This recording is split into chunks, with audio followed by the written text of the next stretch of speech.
Good afternoon. My name is Justin Quasta, and I'd like to welcome you to the Science Network's July webinar, Getting Your Letters to the Editor Published. My name is Justin Quasta, the Science Network Outreach Specialist, and I'll be moderating the webinar for you today. For those of you who are new to the organization, the Science Network is a community of over 20,000 scientists, engineers, public health professionals, and economists who are using their expertise to influence our decision makers.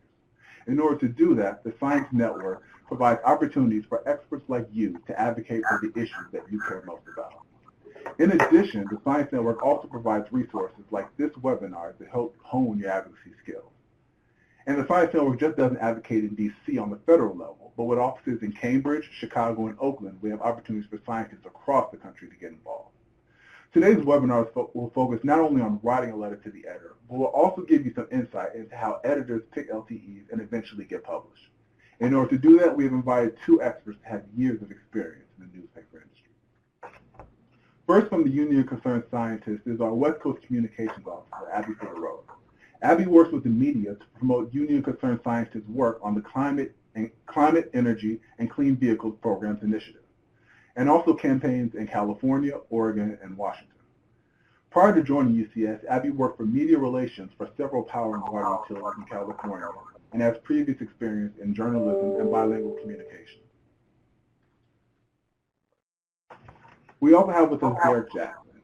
Derrick Jackson has held multiple positions within the Boston Globe and is currently working with UCS on numerous communications projects. He has earned numerous awards for his writing and has been recognized by organizations such as the National Education Writers Association, the Association for Black Journalists, the National Lesbian and Gay Journalists Association, American Cancer Society, Newsday, and Professional Basketball Writers Association. I'd like to thank both of them for joining us today. Without further ado, let's start with Derrick Jackson, who will highlight some tips and tools you should use when writing an LTE. Derrick, take it away. Yeah. Thank you, Justin. First of all, I just wanted to, let me just share so you know who you're looking at. First of all, thank you, Justin, for the introduction. Glad to do this with Abby. First of all, I want to say that, a letter to the editor is probably the closest thing to democracy that an individual reader experiences within a newspaper.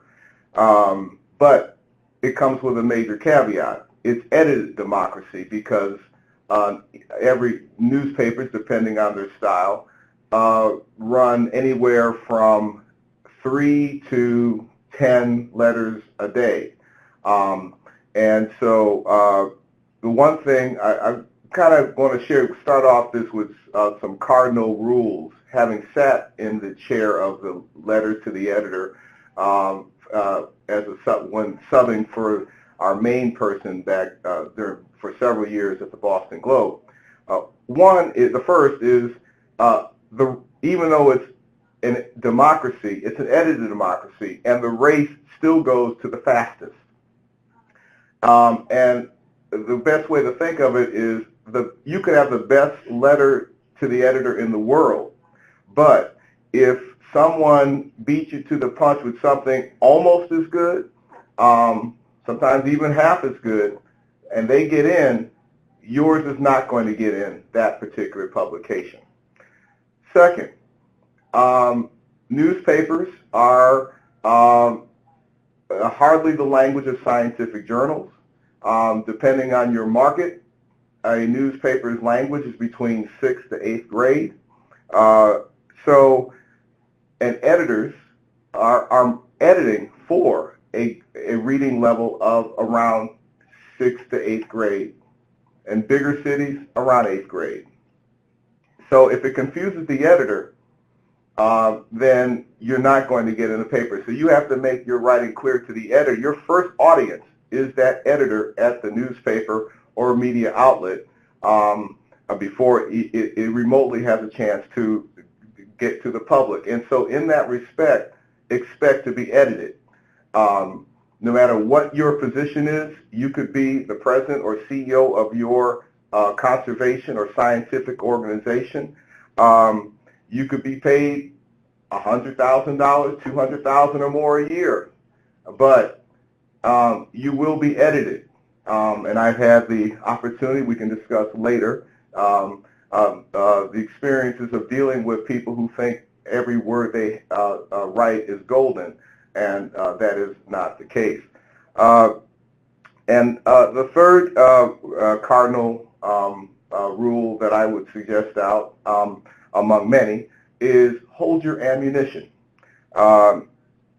Meaning that if you could be a person, a prolific letter writer, but any one individual, unless you are a high-profile public official or CEO of a company that is constantly in the public eye, the average person and the average scientist, you could, if you're lucky, you might get in a newspaper 2 to 3 times a year.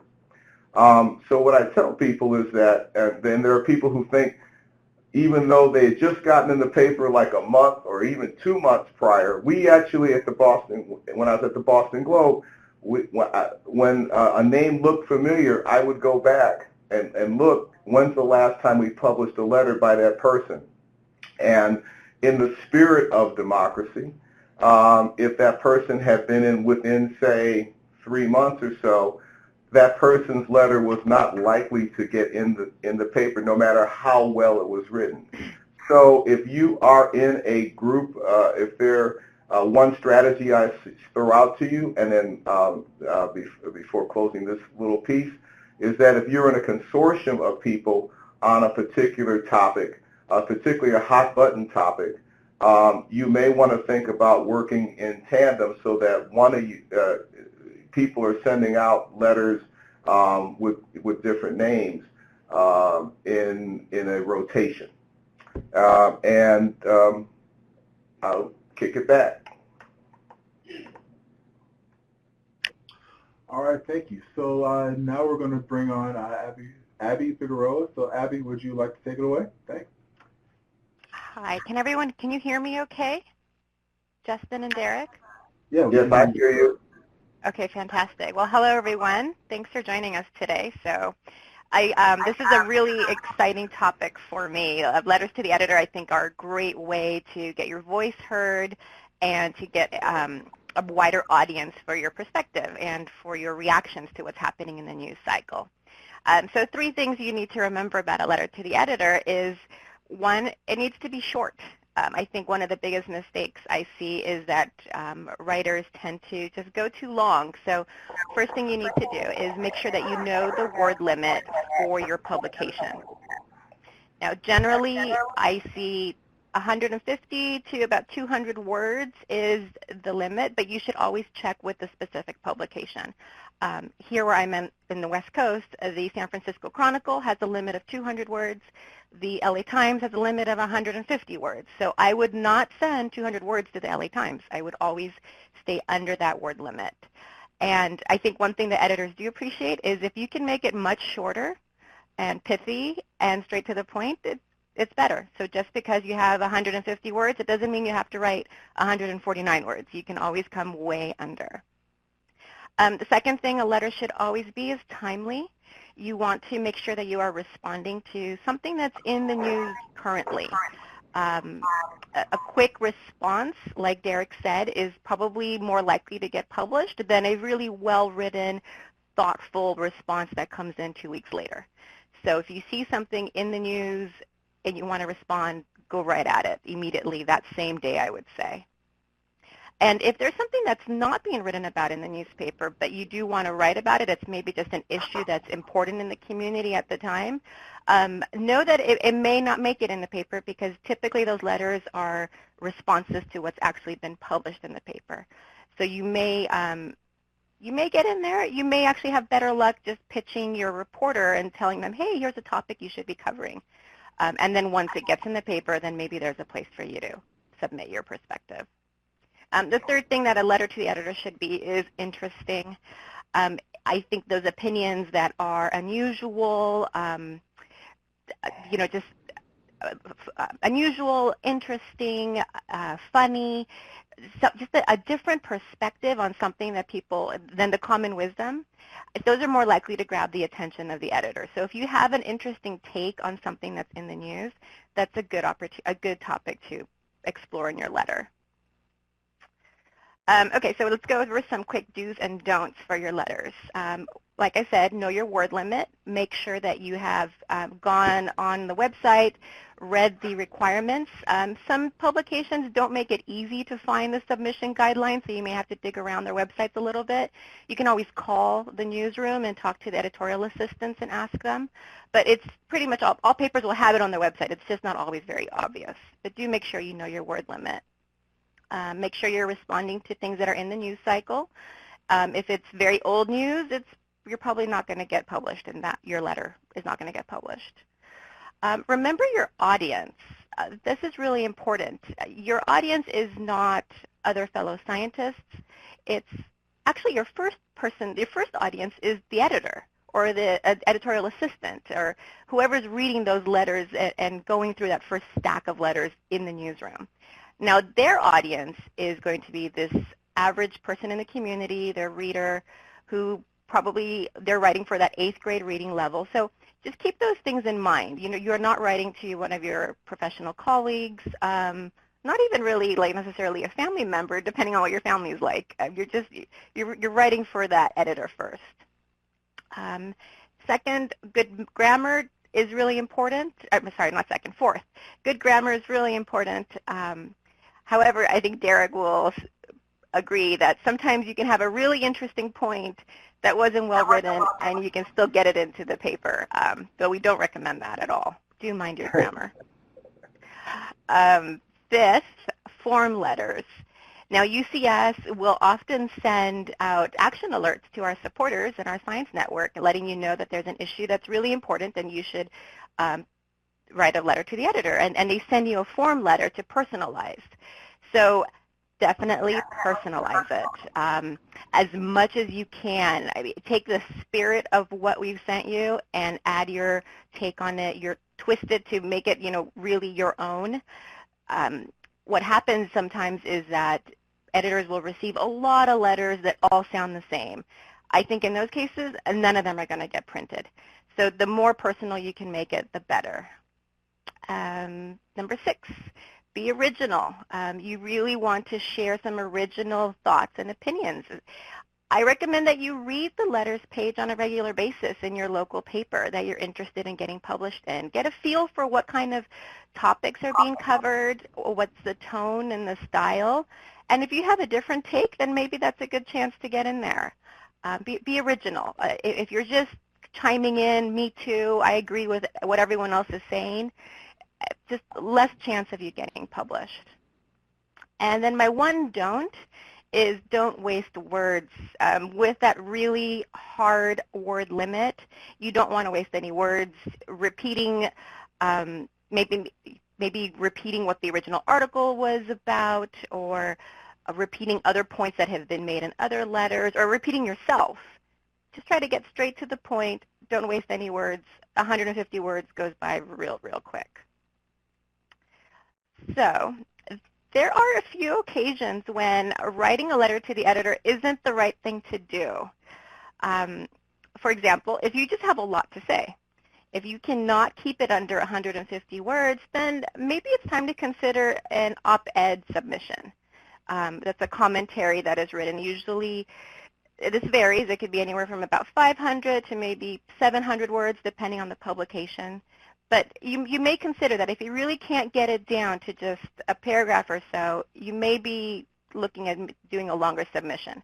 Those are harder to get published, but that might be appropriate for you.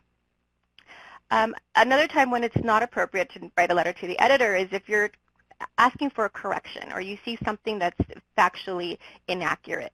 I would say in those cases the best thing to do is to email that reporter directly who wrote the article and let them know, hey, this was wrong, this is why, and clarify it that way. I think that's the best way to go rather than an LTE.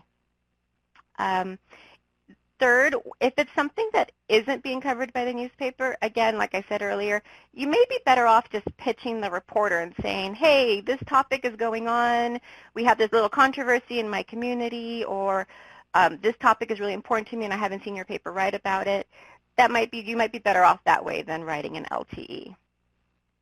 If you see something in the newspaper, like in the headline or a photo caption or just the type of photo that was chosen is maybe bothering you or you have a thought on it, an LTE may not really be the right place to nitpick on that. Just because of the way the newsroom works, there's a lot of folks who are involved in putting together that newspaper. And the headlines are written by one person, the articles written and edited by another, photos come out of the photo department. So in those cases, if you have a real problem with a headline or a photo, you may be better off writing a letter to the managing editor, not to the opinion page editor, and letting them know what your thoughts are. And again, not with the goal of getting published, but just with the goal of sharing some perspective as a reader.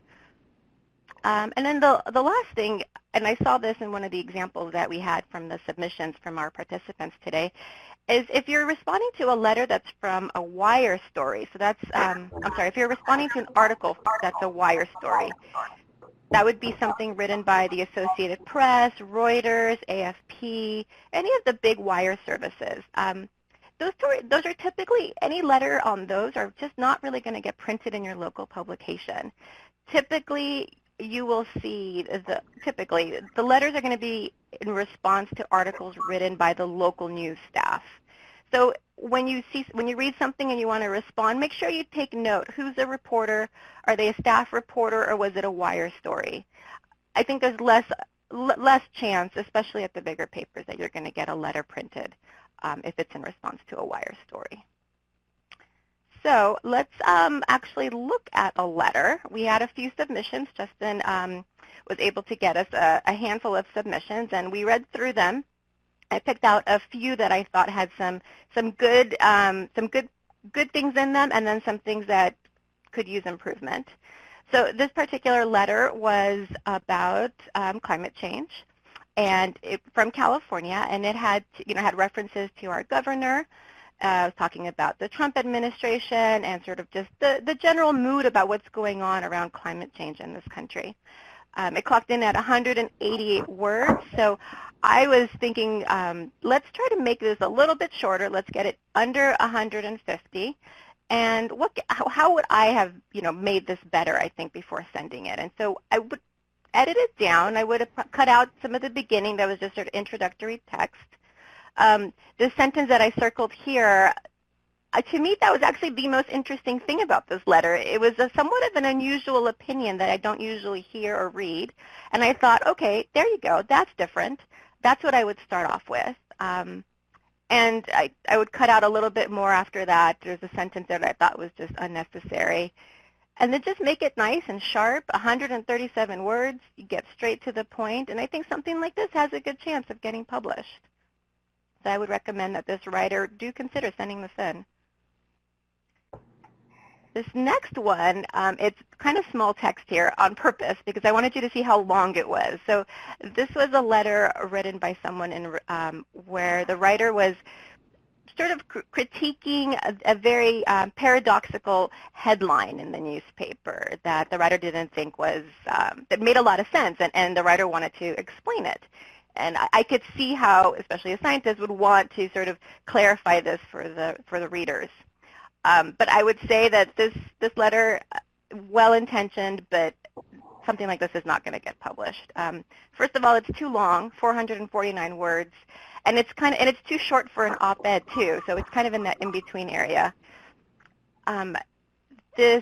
The writer was really focused on the headline, like there being a problem with the headline. And like I said earlier, that's just not something that you're going to get, you're going to see in the letters page. Headlines are written by copy editors. They are written to get attention, to get you to click and to read the story. And so if the headline made you say, wait, what's that? Then the headline did its job. And criticizing it isn't really going to get you anywhere. However, I do think this writer has a lot of expertise and a lot of knowledge. And so what I would actually recommend is that the writer actually reach out to the reporter and say, hey, I'm here. I am an expert on XYZ, and I saw that you wrote this article, and it was very interesting to me, and I'd just like to, I'm available to you as a source in the future. Whenever, you want some background information or need some scientific explanation on how things work, I'm here, I'm available, these are my credentials, and I think something like that could be very useful, and if done with the right approach, reporters would appreciate that, especially the smaller papers like knowing when there are some good experts in their community. This next letter was a little bit on the long side. It was about 235 words. But this one actually was really interesting. Now, this one, the writer read a sports story and found a way of connecting that sports story to a local public health issue that was very important to the writer. So I liked this letter a lot. I thought that connection was interesting, not something you would normally see where you're connecting a basketball game to public health, asthma problems in the community, but very unique connection. I could see something like that interesting editors and then possibly running it. I do have some recommended edits for this letter. Oh, and I should say, I think everyone will get a recording of this so you can go back and read these letters more carefully. But so what I would recommend doing is cutting this letter down considerably and getting straight to that point, which is that it's just a tragedy to read that these basketball players have to pause in the middle of the game to go use their asthma inhaler. That's not good for our youth. Get straight to that point. And then I would take out a lot of the facts that the writer included because there's no attribution. And you need to say where you're getting your facts from. Really super important. So I would limit that. I would kind of stick with the emotional reaction, which is what is interesting in letters. And at 97 words, I think this has a really good chance of getting published. This was a good one. I like this one. Let's see. Actually, this leads me to, and Justin, maybe we can switch over to questions, but there was one question I saw that was submitted earlier about what if, should you use like your professional title when you write a letter, or should you just be like, local citizen writing this? And in this case, the person who wrote this letter was a physician. And so I think for sure, as a physician, making this comment about asthma and public health problems in the community, you want to use your title. I think that does lend it a little bit more credibility, and that would help get it published. All right, Justin, should we do some questions? Yeah, well, first of all, what we're going to do is thanks both of you for going through these and giving me tips and tricks. What we're going to do quickly is, before we go into the question and answer, I'm going to highlight some opportunities for all of you now that you've gotten these tips and tricks. Some opportunities for you all to get involved with writing with UCS and some of our partners by itself. But also before we do that, just wanted to quickly remind you that we will be going to the question and answer section in just a little bit. So in the lower right-hand corner, you can put in questions at any time. So feel free to type in questions, and we'll try to get to all of them by the end of this webinar. So with some of the opportunities, the first opportunity with UCS is with their Center for Science and Democracy program. It's around the Scientific Integrity Act, which will ensure public health and safety policies are grounded in the best available science. Without a strong culture for scientific integrity, scientists and scientific research are vulnerable for being silenced, censored, and manipulated for political exploitation or special interests. So what they want you to do is write a letter to your local paper to put a spotlight on the need for the Scientific Integrity Act to bring home why the American public needs to hold our government accountable for political interference in science. The next opportunity we have is with UCS's Food and Environment program. And so they're encouraging our scientists to write LTEs, encouraging your senator in Washington to vote against the confirmation of Sam Clovis. Now, Clovis is a conservative talk radio host, a Trump campaign co-chair, as well as a climate change denier who has no training in science. Yet he's up for the role of the chief scientist at the USDA. So this chief scientist role is responsible for overseeing nearly $3 billion of research portfolio, which includes, which is aiming to help farmers better withstand floods and droughts, protect their soil, increase crop productivity, decrease their carbon footprint, and prevent fertilizer runoff that can lead to polluted streams, lakes, and poisoned water. So that's what F&E is doing. Our CV team, our Clean Vehicles team, is asking scientists to hold polluters responsible. Important methane pollution standards that were finalized last year are under attack. The Trump administration wants to delay the implementation of the most important provisions of the rules, and we should be using clear science available to move forward with the implementation of these standards and not going backwards and weakening them. So they want you to tell Scott Pruitt that the EPA must hold these polluters accountable.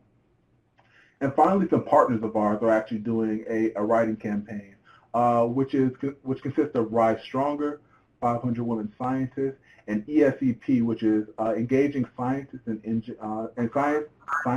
engineers in policy. They're conducting an LTE campaign surrounding the president's proposed budget cuts to discretionary funding in next year's budget. So while Congress may not accept all these cuts, they have proposed their own cuts to science and basic research. So these groups have decided to speak out against these threats by writing op-eds in local papers, and will also be offering editing assistance for those to help promote the final product. So those are some of the opportunities we have for you to write LTEs using the skills kind of gained from this webinar. What I'm going to do right now is, in order to figure out kind of what everybody's interested in, I'm actually going to ask everybody actually fill out this poll, basically saying what are some of the opportunities that I just mentioned that you might be interested in, or that you would like me just to send some information to you a little bit later on. This obviously you're not signing up and committing to anything, but if you want to know some more information, or at least want to look over some of the talking points that you would use, feel free to just fill these out. And as I reach back out to you next week after this webinar, what I'll do is I'll send you some more information about how you can get involved with this. And if you want to submit an LTE, that's great. So I'm going to stop talking right now and give you about 30 more seconds to fill this out. You can choose one or all of them, as many as you want, and we'll send you some more information about each of those LTE campaigns.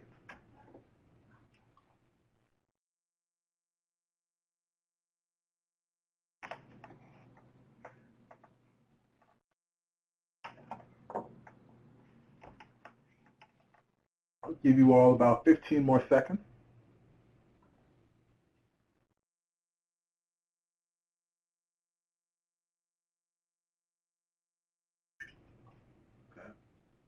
Still see some action. All right, fantastic. Thank you all for that, and as I said, we'll come back a little bit later. So now what we're going to do, and if Abby and Derrick could join me on the screen now, we're going to go into our question and answer portion. So as you see on the upper right-hand corner of your screen, we have the Q&A box.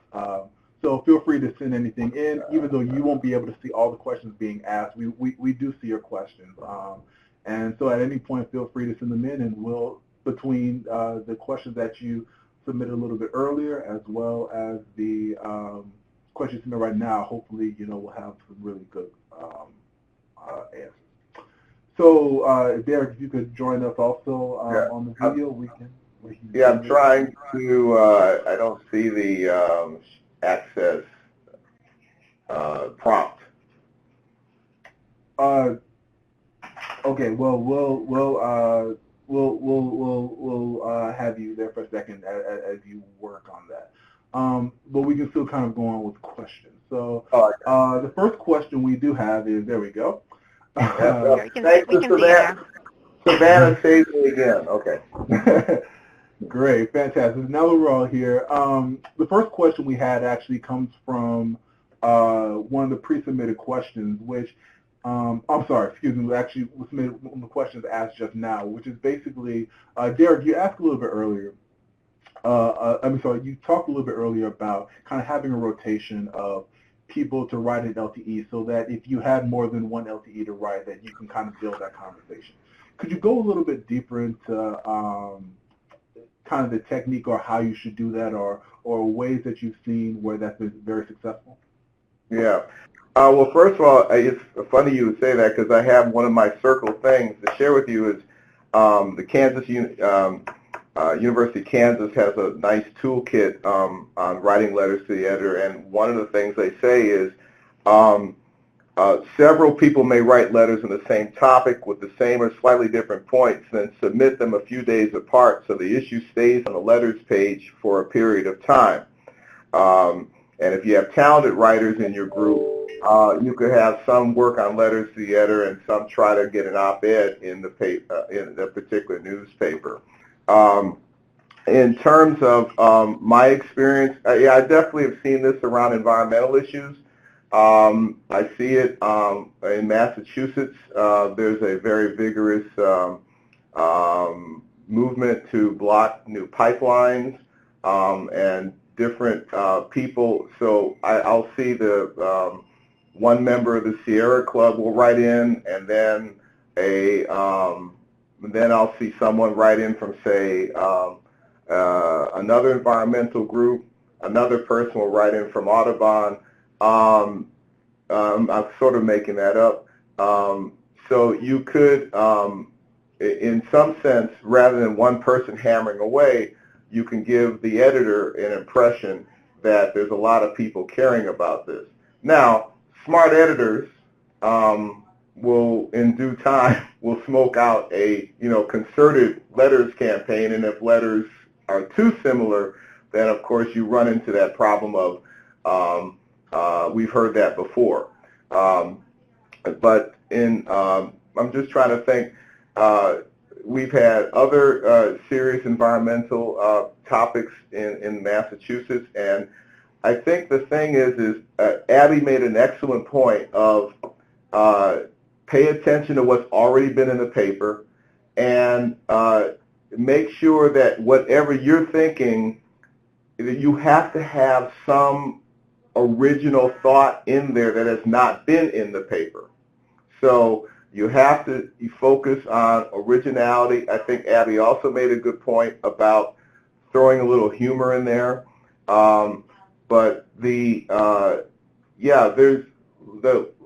it doesn't work the same as writing your congressman. You get an issue, there's form letters, people send them in, and then all of a sudden a particular, the White House has got 2 million letters that all sound the same, but gives an idea that there's 2 million people caring about this issue. That's okay in that context. For a letter to the editor, you want to, if you're going to have a campaign of peppering a particular letter's editor, what you really want to do is, if you're going to space them out, you got to have a different aspect of the issue in each individual letter, if you follow me. Thank you. Abby, do you have anything to add to that? Or? That sometimes a letter writing campaign sometimes it's not just about getting your letter published.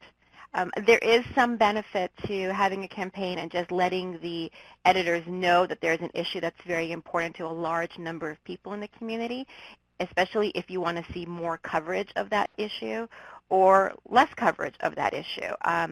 Maybe there's a big scandal in your community or some crime that has happened, and you're tired of reading about it, and a lot of people are writing that they're tired of reading about this. Well, the editors do pay attention to that, and that feedback could make its way back to the news team. So sometimes, I agree completely with Derrick, and I would just say that if you're just trying to push to get more coverage of an issue, of a big topic, then you might just want to continue writing just to kind of let them know this is important to the community.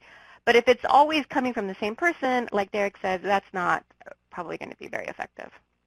Yeah, actually, I just want to chime in, Abby.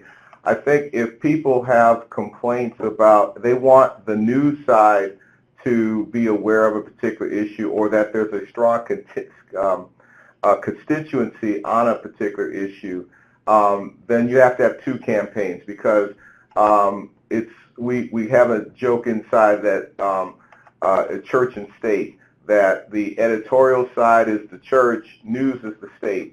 And so I know from letters to the editor, we don't have a lot of, in the normal course of events, we don't have a lot of contact with the newsroom. So if you really want to achieve what you were just mentioned, you have to have people also pepper the news editors with, hey, you guys are not covering this. Hey, you gals missed this.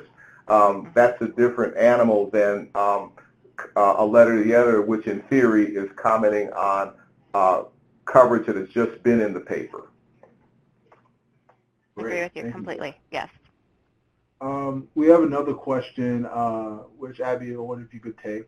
How would you address the issue of being too political or potentially pissing off your employer? Well, I would, my advice to anyone is the newspaper is a public forum. So if you are not comfortable stating this opinion at work, in the conference room, in the break room, to your boss directly, then I would not seek to get it published in the newspaper. It's a public forum, just as public as using any other, public social media. So unfortunately, that's just the reality of our world today. Now, I think you just have to just know your place at work and know, are you talking about an issue that has some sort of, is there a confidentiality situation going on where you shouldn't be sharing this? Then I wouldn't do that. That would upset your employer. Or if there's some sort of intellectual property or just something that you're sharing that isn't ready for showtime, you definitely want to watch yourself and not get in trouble at work. That said, a lot of employers have in their handbooks sort of their guidelines on what you can say and what you can't say. And this is your free time. I don't see that you would get necessarily fired or disciplined for something that came out in a letter to the editor. But like I said, if you're not comfortable saying it out loud at work, I wouldn't be comfortable putting it in print in my local newspaper. Derrick, anything to add for that? No, that was fine. Great. We have another question coming in.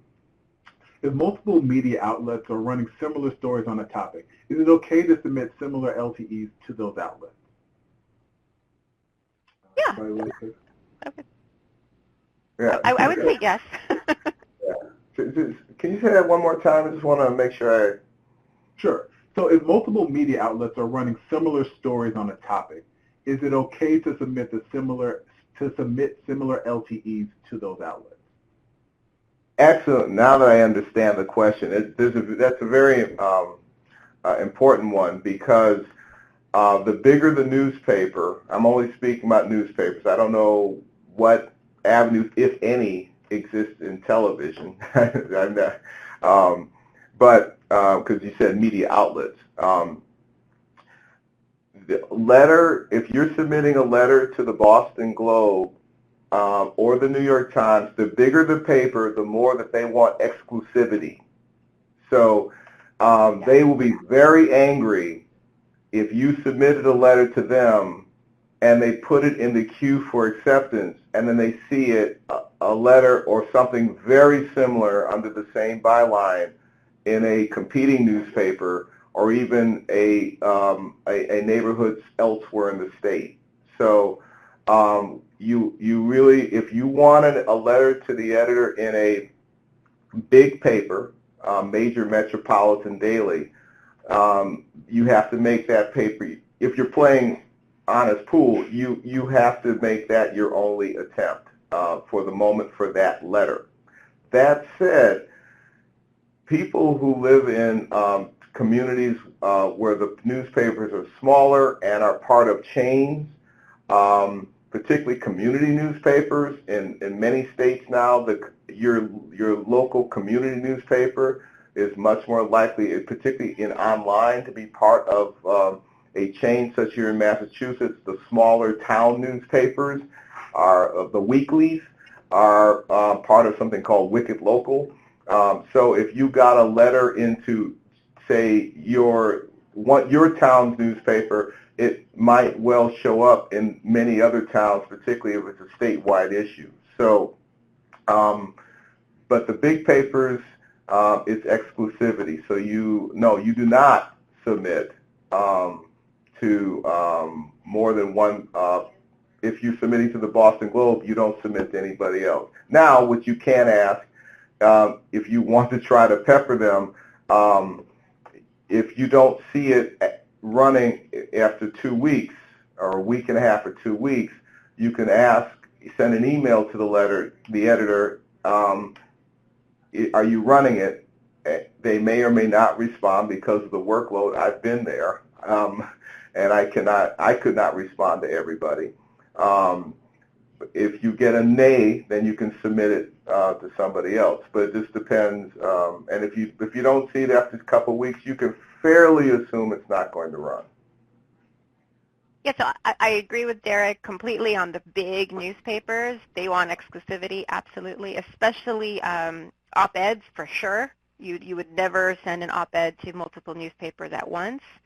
But if you're in a place with a lot of smaller publications, maybe small web-only publications, I'm thinking just here in the Bay Area, we obviously have the Chronicle and the Mercury News, but we have a lot of small newspapers.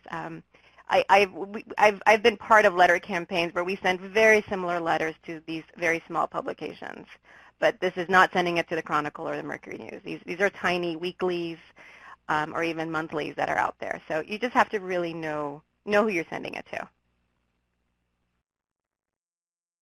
So we have another question. So in terms of writing letters as a small chapter of an organization, would it be possible to have an LTE published as an organization rather than as individuals? And obviously this is for people who are worried about their reputation, professional credibility.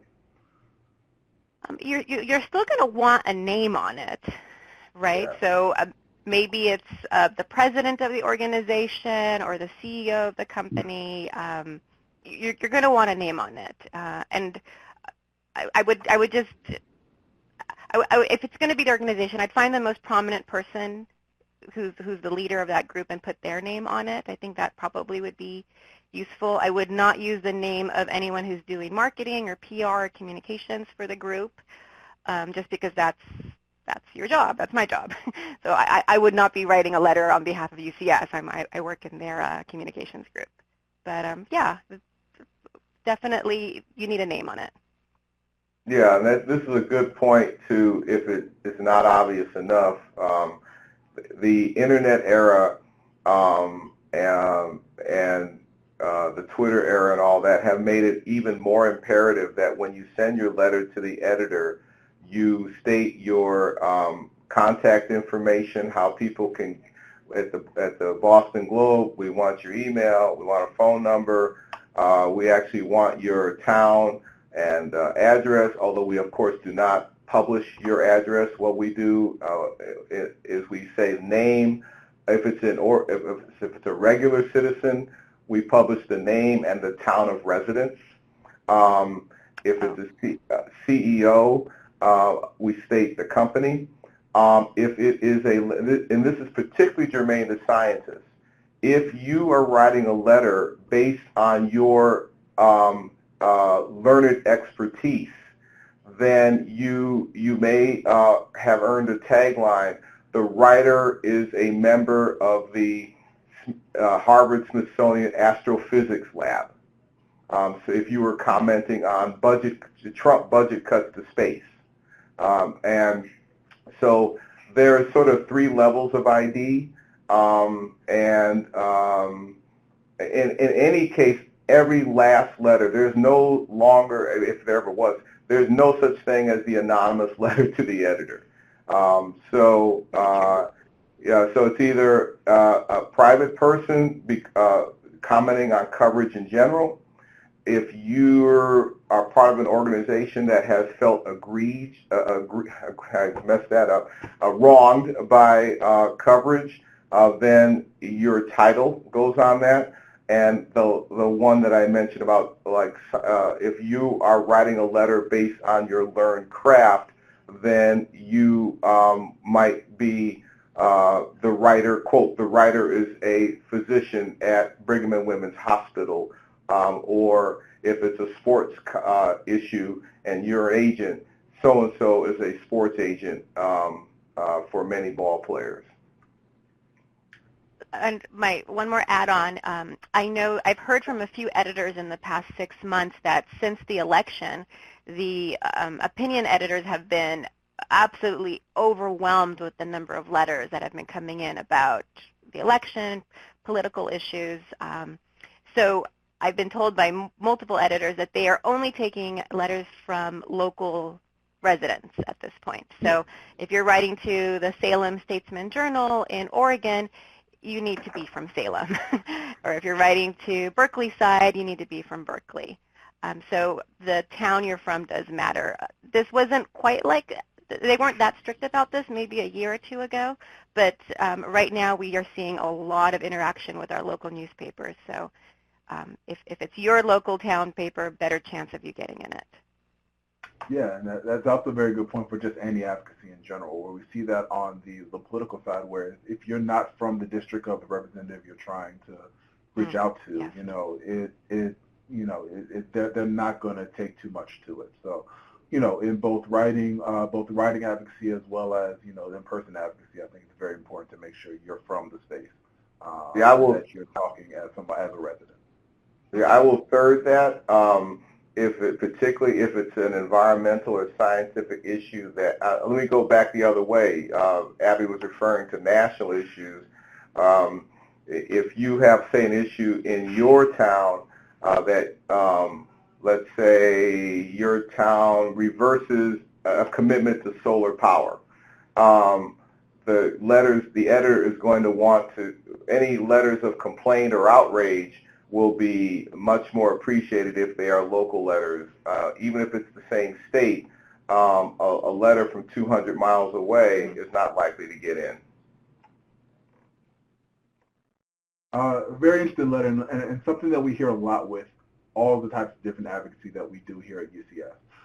What if a letter is outside of my expertise? This particular person is a biologist and not a climatologist. So if she writes a letter on climate, do you include your PhD, or can you just give a little tips about if you're commenting on something that's not your direct area of expertise? Can you give some tips? I think it depends what you're trying to say.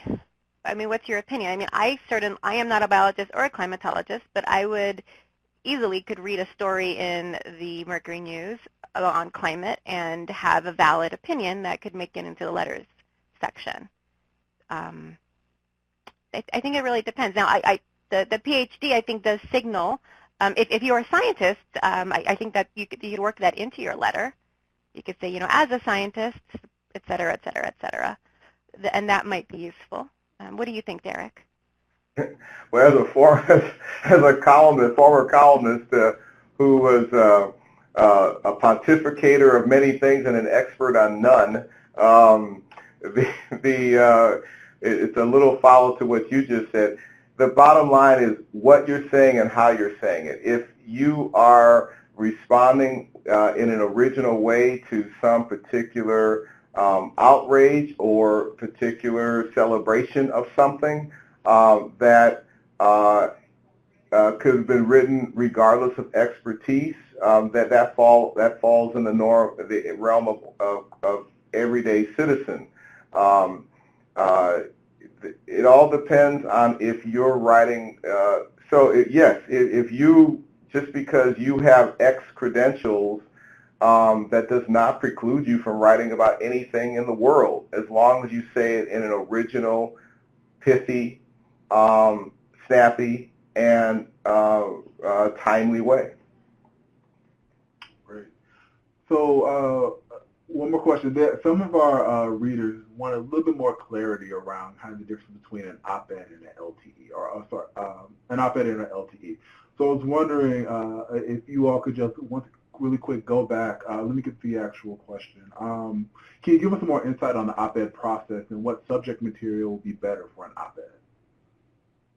Sure. And also if you could say what op-ed means, because I just realized I'm saying jargon. Okay. Op-ed means opposite the editorial page, and the difference is both huge and actually not all that different. So the difference, of course, is length and its placement in the paper. A newspaper The bigger newspapers tend to have 3 to 5 columns on a day. The length of those runs anywhere from maybe 550 to 750 words. Those are in-depth, as 750 words goes, an in-depth exploration of some issue that is burning inside of you. As we've said at the outset, a letter to the editor is more like up to 175 to 200 or so. What is not different about those is the best advice I got when I had writer's block many years ago was you get to the point in one sentence and you only have 1 comma to continue the sentence. So you have to get straight to the point. Yeah, a lot of us will run on mouths. 1 comma stops you real quick. So you have to get going right away. Establish why this piece is being written. What's the point of the piece? An op-ed is again a chance to flesh out something that you're doing. Essentially, a letter. Think of letters to the editor as cliff notes, but cliff note reaction to what's been in the paper. An op-ed is could be forward-looking. It could be past-looking. It could be it could be it can be go in different directions, forward or backwards. But the major thing to think about is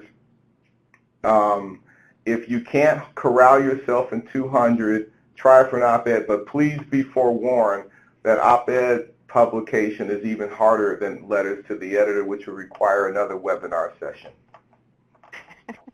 I agree completely with everything Derrick said. I would just underline the point of you need to get straight to the point. It's unlike writing a college essay or another form of writing. You are starting with your conclusion. Why are you writing this? That's why, I mean, the headline tells you what the point is of the article, and the subhead helps that, and the first paragraph is straight to the point, and then you just build your case from there. When I submit op-eds on behalf of our scientists here at UCS, I make sure to stick as close to the word limit as possible. So earlier I said that for a letter to the editor, it's okay to be a lot shorter than the word limit. But for an op-ed, I try to stay as close to it as possible. So if they've said 600 words, I'm going to come in right as close to 600 as I can get it. And I think timeliness is really important. And it's also, I agree with Derrick. There is a lot of competition for those column inches on the opinion page. So it has to be very well written. And that is a place where if you have some prominence in the community, it could help you get published if you're willing to put your name on that op-ed. Yeah, I think to Abby's point, I mean, you know, obviously Ken Kimmel has gotten placement for op-eds under his name, and that is obviously when you represent a group such as Union Concerned Scientists, you can expect for him to react to current politics and all that on behalf of the group.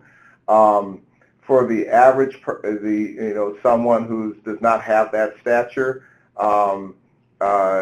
you really want to think about, again, originality, see what's been in the paper before, and write what I call statement defense. Don't have make a statement, back it up. Make a statement, back it up. Don't go more than one sentence without backing it up with your fact. And as Abby had said, this also attribute, attribute, attribute. And thank you, Dan, for reminding me that for the last opportunity I gave you for Rise Stronger, 500 Women Scientists in ESCA, that it actually is an op-ed campaign and not an LTE campaign, so thank you for that. I really want, really thank you all for joining us. I was wondering if you all could just leave us with a couple of last words before we end this webinar. Abby, would you like to go first? Yeah, just so 2 tips I'd love to just reiterate are, 1, speed.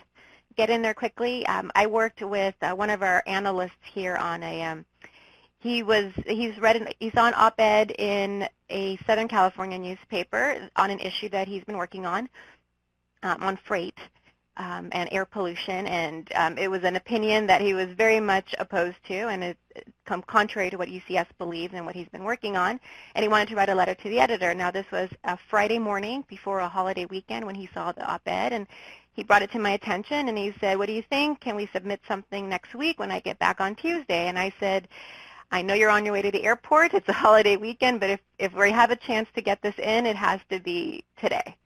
And we did. We wrote the letter that afternoon, we sent it, and we got it published.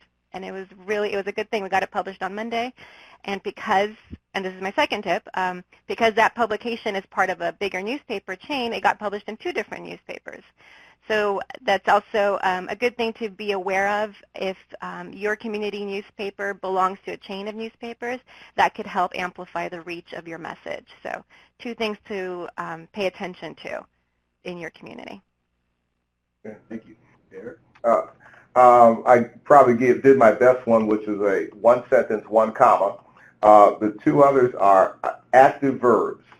You can amazingly shorten your submissions if you use active verbs instead of passive verbs. What I mean by that is saying I thought instead of was thinking, I did instead of was doing, I made it instead of I was making. That may seem 3rd gradish, but it's something, it's a trap that many writers have of writing passively, and passive language gives you unnecessary verbiage in your drafts.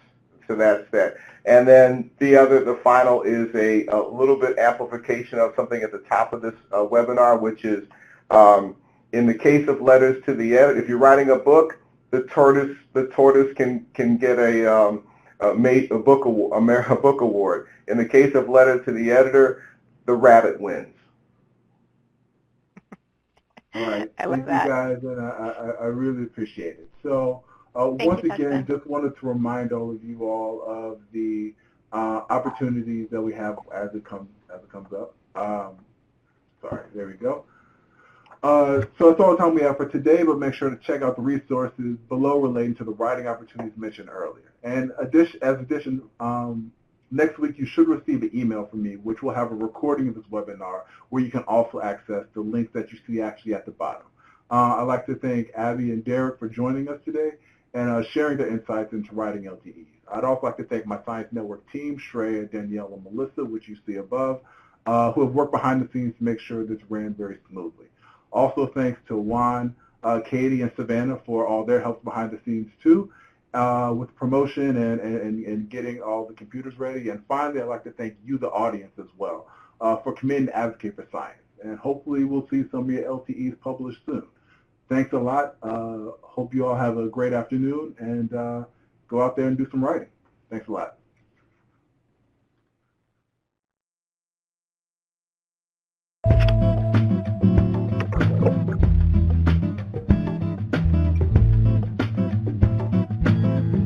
Hello, and welcome to today's teleconference. At this time, we are currently waiting for all the participants to arrive.